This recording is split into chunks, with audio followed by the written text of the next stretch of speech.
Okay, we are moving along. We are keeping up with the system of linear equations. We are talking today, 8 and 4, lesson 25, the geometric interpretation of the solution of a linear system. That's a mouthful, but we'll unpack it all today, and we're going to have you knowing this stuff in no time. In fact, you may even learn that I taught this to you last lesson. And so we're just going to give you a little bit more detail, but I think you're going to get this one as long as you remember your building blocks of remembering how to graph lines and how to test solutions of equations by plugging in ordered pairs to your algebraic equations and verifying their correctness. But I will cover all this for you right now. Let's get to it. This is not a long lesson, or hopefully it's not a long lesson. Wasn't not planning on it.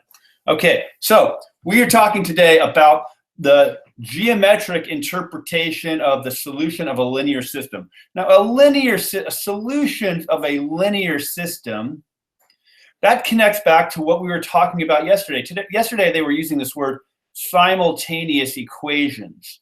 When you say simultaneous equations, that means you simultaneously have two equations like this. These are simultaneous equations, two equations. A linear system is the same thing, pretty much. A linear system, a system means more than one. And you're talking about linear. You're talking about linear equations, and we know these are linear equations because the exponents are 1, the implied 1. Right? There's no x squareds, there's no x cubes. So these are linear systems. Okay, so I just want to kind of help you understand the words, because these lesson descriptions can be very confusing if you don't understand what each piece means. Now, the last piece is this idea of geometric interpretation. So if you recall from yesterday, there were 4 different things that are all equivalent. You could write equations. Algebraic. We sometimes say algebraic equations. 2, we had graphs. So we can have equations that look like this. We can have graphs. This graph might look like this. 3, we might have a table or a T-chart or a table. And that might look like this, 0, 0, 1, 3, 2, 6. And we may have, fourth, a verbal model. And that might look something like this. You might say, Joe collects 3 coins per day. And these would all be the same thing, because if he collected 3 coins on a day, he'd start with 0, and he'd have 0 on day 1. On day 1, after day 1, he'd have 3. After day 2, he'd have 6. So these are all equivalent. Okay, but today, undo that. But today, what we're going to do is we're going to talk simply about solving a system of equations using graphing. So we're going to stick to the graphing, which is number 2. Remember, so we had algebraic equations, graphing, T-charts, verbal models, but we're going to solve using graphing today. Okay, so we have, our graph, and we're going to have 2 lines, and so we're going to graph 2 lines like this. And where those 2 lines intersect is going to be our solution.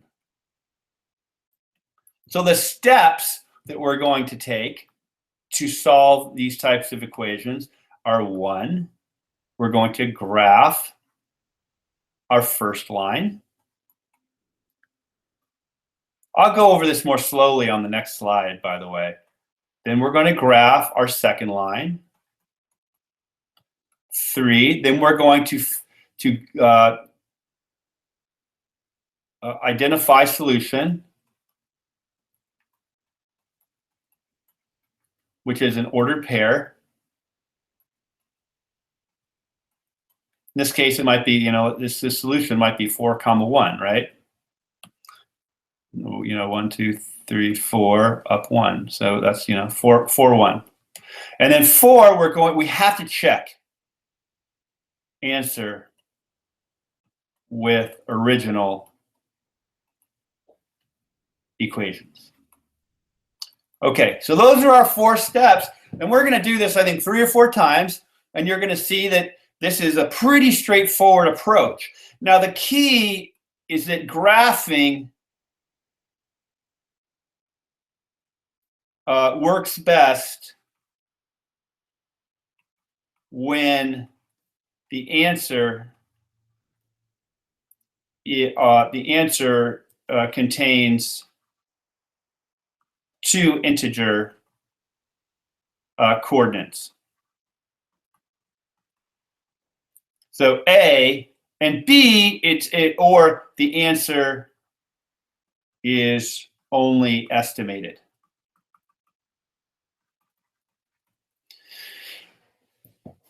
And we'll see why as we go through this, but the basic idea is that graphing only kind of gets you close to the answer, and if it's off, you can't really read on a graph if this answer was 4, 1, 1 and a tenth. You wouldn't be able to really read that. You could get close to it, but you'll never get exactly there. So you'll have to use other methods to solve equations if you have fractions, unless an estimate is okay. So let's move on and let's take a closer look at how we exactly solve these problems. So here we go. We are going to solve this system of equations. We have one equation, which is y equals 3x minus 1, and the second equation is y equals negative a half x plus 6. And our question is what coordinate on this graph makes both of these true? There's lots of solutions that make this first one true, and there's lots that make this second one true, but there's only one that makes them both true. So let's start by graphing this guy. Well, we know that this y-intercept is -1, so here's our first point. Let me just draw these coordinates out so you can see them in case they're hard to read. Right, these big lines go by 2's. Okay, so this is 0, -1.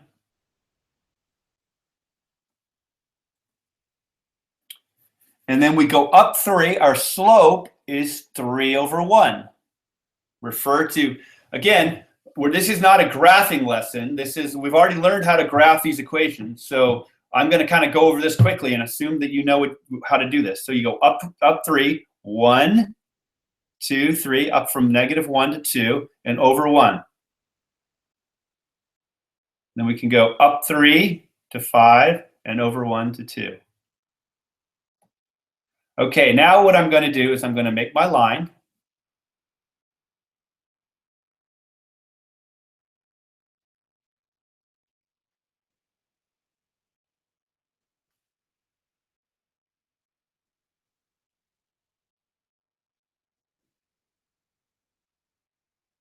There's my line. So let's now put our arrows on the line to say that it goes forever.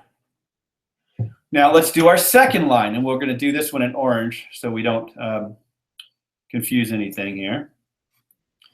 So now we go up to 6 because there's our y-intercept is 6 and our m is -1/2. So we go 0, 6.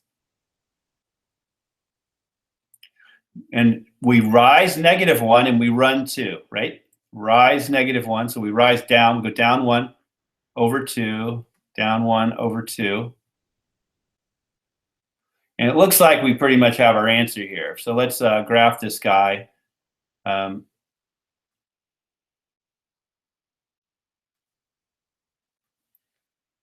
Okay. So now we've graphed the first thing. We've graphed the second thing. So we've done those two. Now we got to find the intersection. Well, we can see the intersection is right here. So that looks like it's at 2, 2 comma 5, right? 2 comma 5. So that's our guess. Now we have to check it. We're gonna box our answer, box our guess here at 2 comma 5.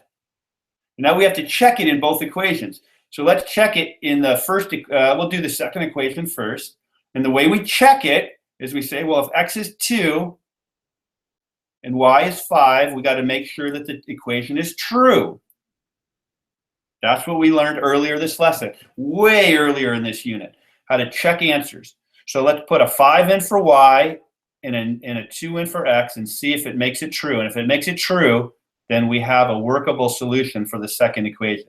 So does 5 equal, well, negative half, that's negative 1 plus 6. 5 equals 5. So that works. Let's just lay down a quick happy cat for that and congratulate ourselves. Now, let's move on to our green equation, which is our first equation. Putting in the same coordinates, because this has got to make both of them true. A 5 for y and a 2 for x. Minus 1. So does 5 equals 6 minus 1? Yep, 5 equals 5. Check.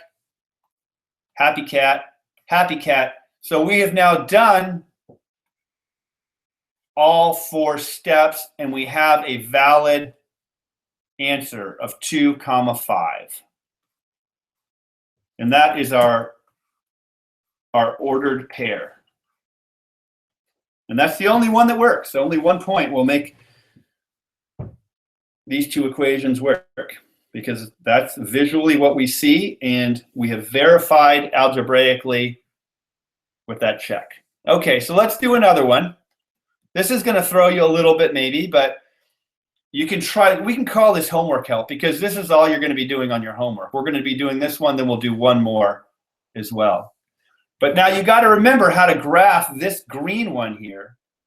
X equals 2. Don't let that throw you. Okay, so I'm going to pause. Now you might want to pause and try if you think you're ready to run the 4 steps. And here they are over here. And there'll be one more that we do before I sign off today. Okay. So x equals 2, the way that we graph that is we can either, create some points, but the method is to say, oh, well, it crosses the x-axis because we have an x here. So we know it's going to cross the x-axis, and it crosses it at 2. That's the method that I taught in a prior lesson of horizontal and vertical lines. If you go back way earlier in this lesson. So here we go. This is x equals 2. It is a a vertical line, because it crosses the x-axis at 2. That's the easy method for remembering how we graph these types of lines. If this would have been y equals 5, it would have been a line that crosses the y-axis at 5. And so that would have been looking like this. Just a reminder. Now, let's go through and let's find create the line for this second equation. Well, we have our y-intercept is -4. That's our b. And our slope is up 1 over 2. So let's put our point down, -4. Go up 1 over 2, up 1 over 2. And it looks like we are honing in very quickly on our answer.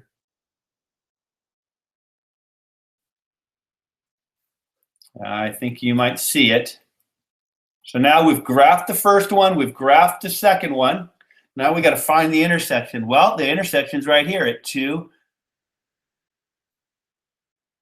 -3, right?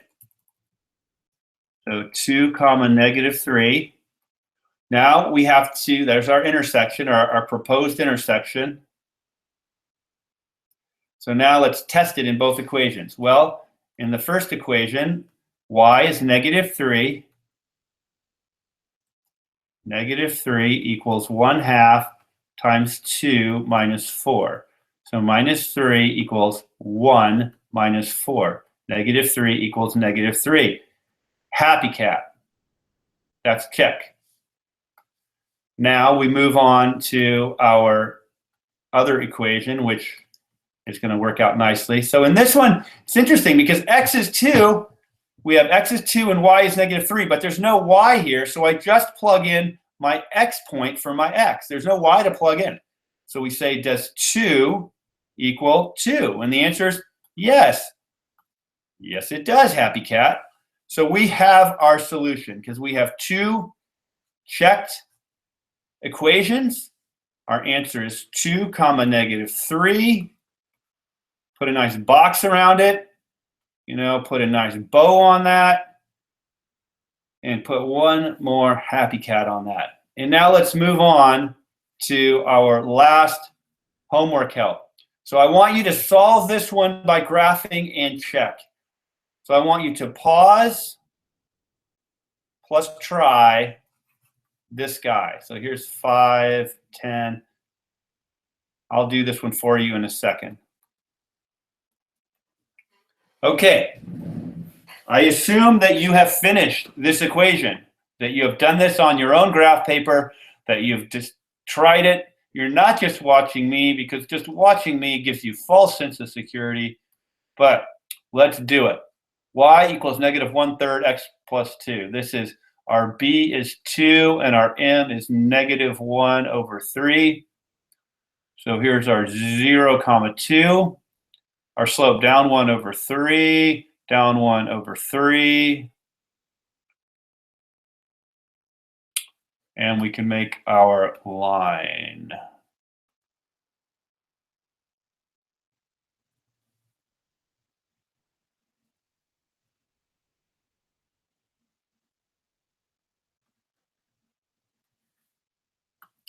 All right. There's our line. Now let's do our y equals 2x minus 5. So minus 5. Our b is negative 5. Our m is 2/1, right? 2 is 2/1, up 2/1, up 2/1, up 2/1, up 2/1, up 2/1, up 2/1. Make a nice line that carefully goes through those points. And we have that's our second step, graphing. Now we find our proposed solution. And we think our proposed solution is 3, 1.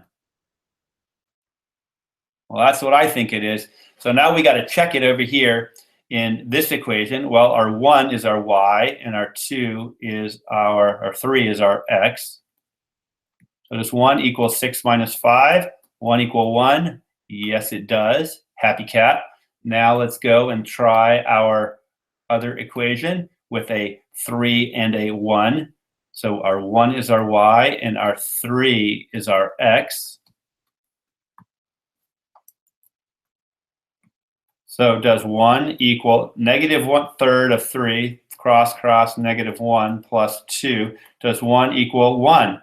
Yes, it does. Happy cat, happy cat. Let's commit to our answer by writing it nice and big in blue, 3, 1.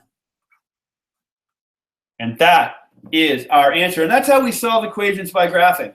Now, if the points, again, don't come out on whole numbers or integer numbers, it's going to get a little bit tricky to use graphing. So we're going to use some other techniques in the future that will give us more precise answers for answers that aren't integers. But again, today's answers are all whole numbers, and so the graphing was a great method. Graphing is usually an easier method, or pretty easy method at least for beginners.